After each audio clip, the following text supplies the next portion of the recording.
बोलो बजरंगबली की जय।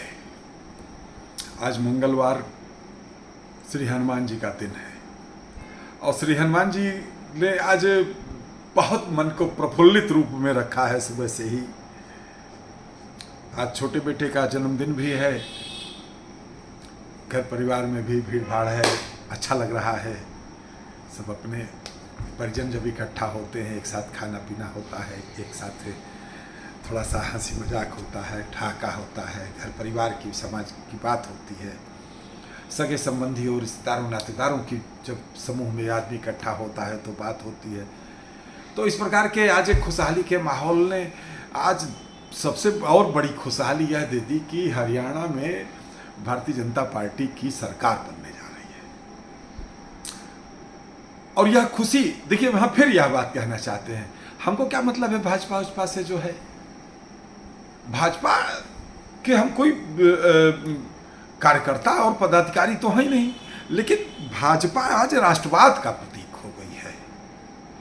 आज देखिए, अब हम ठीक है, कोई कहने नहीं आप तो नौकरी में हो, ये बात कैसे बोल सकते हो? क्यों नहीं बोल सकते हैं? हम आज स्वतंत्र भारत के एक नागरिक हैं, मेरी अभिव्यक्ति है, हम अपनी अभिव्यक्ति नहीं व्यक्त कर सकते हैं। इस मानसिकता से हम जीवन नहीं जीते हैं और हम उस अभिव्यक्ति के तहत ही उस अभिव्यक्ति को अपना अधिकार मानते हुए यह बात कहना चाहते हैं कि पिछले लोकसभा के चुनाव में जिस तरीके का एक षड्यंत्र खेला गया और जिसमें अनेकों देश शामिल थे, बहुत भारी षड्यंत्र भारत देश के साथ हुआ था। मोदी जी की सेहत पे कोनो फर्क थोड़े पड़ने वाला, वो संत है, वो महात्मा है, वो तो बोल ही दिए थे कि हमको क्या, तो झोला उठा करके चल देंगे, जो है हमारी चिंता कोई जने मत करो। लेकिन वह षड्यंत्र देश के साथ हुआ था, मोदी जी के साथ नहीं हुआ था। मोदी माने भारत। अब ये बात कह दिए कि कभी जो है यही बात कहा गया था जो है इंदिरा गांधी के लिए, ठीक है, उस समय कहा गया था तो इंदिरा गांधी उस रूप में थी तो कहा गया। आज मोदी जी उस रूप में है इसलिए कहा जा रहा है। कल परिस्थितियां क्या होंगी क्या नहीं होंगी उसकी हम आज ही थोड़े भविष्यवाणी कर सकते हैं। लेकिन तब इंदिरा इज इंडिया, इंदिरा कहा गया तो उस समय इंदिरा थी, इसलिए उनको ये उपाधि दी गई थी और आज मोदी जी के लिए वही उपाधि दी जा रही है। आज मोदी जी पार्टी से बड़े हो गए हैं। मोदी जी का चेहरा इतना बड़ा चेहरा बन गया है। आज देश की जनता उस व्यक्ति से प्यार करती है, स्नेह करती है, ईश्वर तुल्य मानती है उस व्यक्ति को। अब कुछ लोग कहोगे कि जो है ज़रूरत से ज़्यादा जो है बटरिंग कर रहे हो या ये कर रहे हो, तो ये तुम्हारी गंदी सोच है। ये हम इसके लिए इसी प्रकार की भाषा का इस्तेमाल करेंगे क्योंकि तुम कुड़ते हो, जलते हो, बुनते हो, हमेशा जो है कमियां निकालने की कोशिश करते हो। कहाँ से कोनो कमी मिल जाए, कहाँ से कोनो कुछ कमी मिल जाए ताकि आलोचना हमको भला व्यक्ति की या इनकी जो है करने का मौका मिल जाए। तुम्हारी कुछ उन लोगों के लिए कहना चाहता हूँ जो नकारात्मकता से ग्रसित हैं। जैसे मान लीजिए कि हम और वो हमारे नकारात्मक मित्र जो है एक आध किसी के यहाँ गए और चाय आई और हमारे कप मान लीजिए पूरा भरा हुआ था, उनके कप में थोड़ी चाय कम हो गई। तो अब चाय पीने के बाद हम अगर ये कहें कि वाकई भाई चाय बहुत बढ़िया बनी थी, तो वो क्या कहेंगे, चाय तो बहुत बढ़िया थी लेकिन यार हमारे में थोड़ा कम दिया था उसने, कमी निकालना है। तो इस प्रकार के लोगों से तो भगवान भी हारता है। हम भी उनसे जो उनको हम प्रणाम करते हुए कहना चाहते हैं कि कहीं से आपके मन में सकारात्मकता का भाव पैदा हो जाए। तो मैं श्री हनुमान जी से यही प्रार्थना करूंगा कि हे हनुमान जी, इस प्रकार के लोगों, खासतौर पर राहुल गांधी जैसे लोग जो है, अखिलेश यादव जी जैसे लोग, तेजस्वी यादव जी की जैसे लोग और तमाम जो है वह लोग जो इंडिया गठबंधन नहीं बल्कि यह अप्रत्यक्ष रूप में देश को कमज़ोर करने वाली शक्तियों का गठबंधन, एक जिस प्रकार एक तरफ राम सेना थी, एक तरफ रावण सेना थी। पिछला चुनाव राम सेना और रावण सेना के रूप में हुआ है। दशहरा आ रहा है इसलिए मैं ये शब्द बोल रहा हूँ। इस समय रामलीला भी चल रही है। यह देश धर्म युद्ध लड़ा था 2024 में और धर्म गिरा था मित्रों।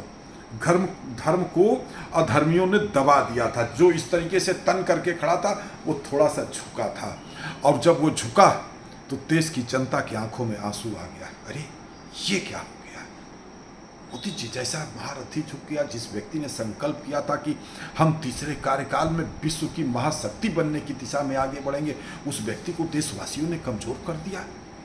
तो जो राष्ट्रवादी लोग थे उनके मन में एक आहत हो गया मन। मैं भी मन रोया था कि 240 क्यों आया। हाँ, हमसे कोई मतलब नहीं है, हमको जो है सरकार और या उससे जो है, या मैं कोई लाभ के उद्देश्य से या किसी उद्देश्य से बात कर रहा हूँ, लेकिन राष्ट्रवादी हूँ मैं। नाम के साथ श्रीनिवास राष्ट्रवादी बोलता हूँ अपने आप को। मैं टाइटल जो हमारी है उसको मैं नहीं लगाता हूँ। क्यों? क्योंकि हमारे अंदर देश और समाज के प्रति कुछ करने की एक भावना है, और उसके तहत ही इस देश हम उस भावना को तभी मूर्त रूप दे सकते हैं जब देश में उस भावना के अनुरूप सत्ता का संचालन करने वाली सरकार हो। मोदी जी आज राष्ट्रवादियों की आकांक्षाओं की पूर्ति कर रहे हैं।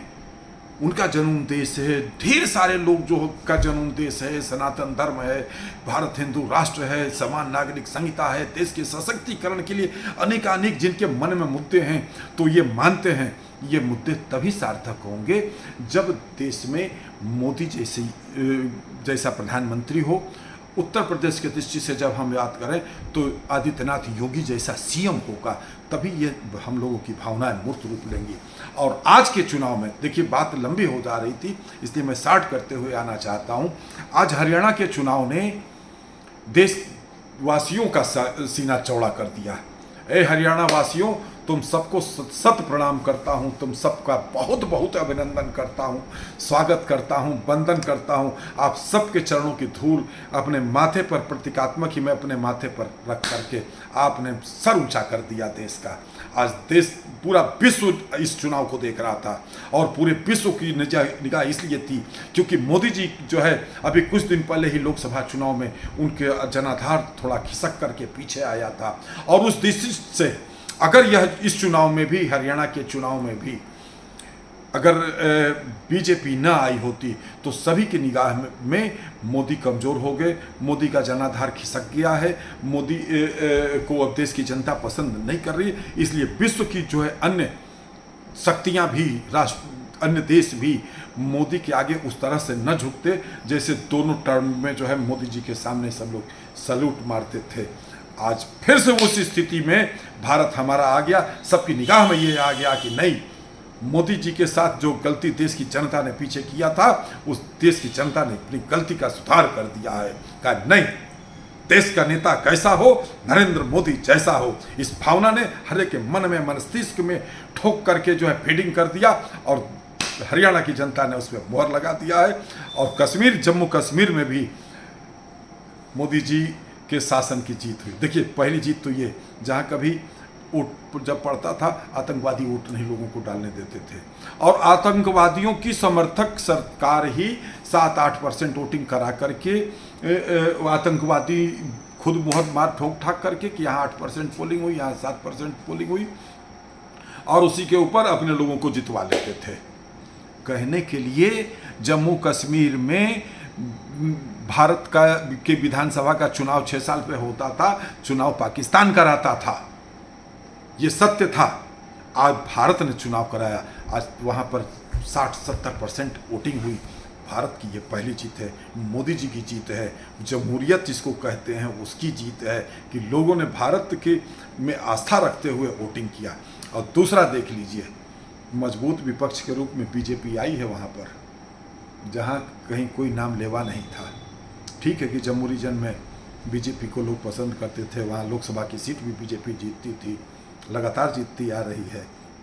लेकिन अब की चुनाव में भले ही हम कश्मीर में पूरी की पूरी तरह से बीजेपी वहाँ पर नहीं आ पाई, लेकिन एक दस्तक दे दिया है। और ये सरकार भी जो बनेगी, अब इनकी अम्मा ने दूध पिलाया हो ना अब्दुल्ला की, तो 373 ले आना वादा किए हो, और नहीं तो इस्तीफा दे देना। अगर असल बाप की औलाद हो और बहुत मानते हो कि जनता से जो वादा किया है पूरा कर लूँगा, तो तुम्हें चुनौती दे रहे हैं, 370 फिर से वापस ले आना है, देख लिया जाएगा। अब मोदी की सरकार है, शासन मोदी जी का ही चलेगा, तुम केवल उनके प्रतिनिधि बन करके काम करोगे, और तुम वो करोगे जो दिल्ली की सरकार चाहेगी, परिस्थितियां बदल गई हैं दोस्तों। सरकार किसी की बन रही हो, लेकिन दिल्ली ही हुकूमत करेगी, दिल्ली के निर्देशन पे चलेगी। इसलिए चिंता की कोई बात नहीं है। मजबूत विपक्ष के रूप में भाजपा वहाँ राष्ट्रवादी पार्टी जो है उभरी है, और यह मान करके चलिए, कहने के लिए वह पर ठीक है, नेशनल कॉन्फ्रेंस की जो है सरकार बनने जा रही है, लेकिन मोदी जी का वर्चस्व पूरी तरह से जो है कायम रहेगा। फिर से प्रधानमंत्री नरेंद्र मोदी जी को इस ऐतिहासिक जीत की बहुत बहुत बधाई। ईश्वर से प्रार्थना करता हूँ, हनुमान जी से प्रार्थना करता हूँ, आपके नेतृत्व में यह देश लगातार आगे बढ़ते रहे, और आप 2047 में जब देश की विश्व की महाशक्ति बन रहा हो, उस समय आप इस देश के एकमात्र नेता के रूप में हो। मोदी मोदी जय श्री राम, जय श्री राम, जय श्री राम के नारों से देश गूंज रहा हो। एक ऐसे भारत के निर्माता के रूप में आप उभरें और 47 तक देश का नेतृत्व करें। जय मातृभूमि। आपको बहुत बहुत बधाई, प्रणाम।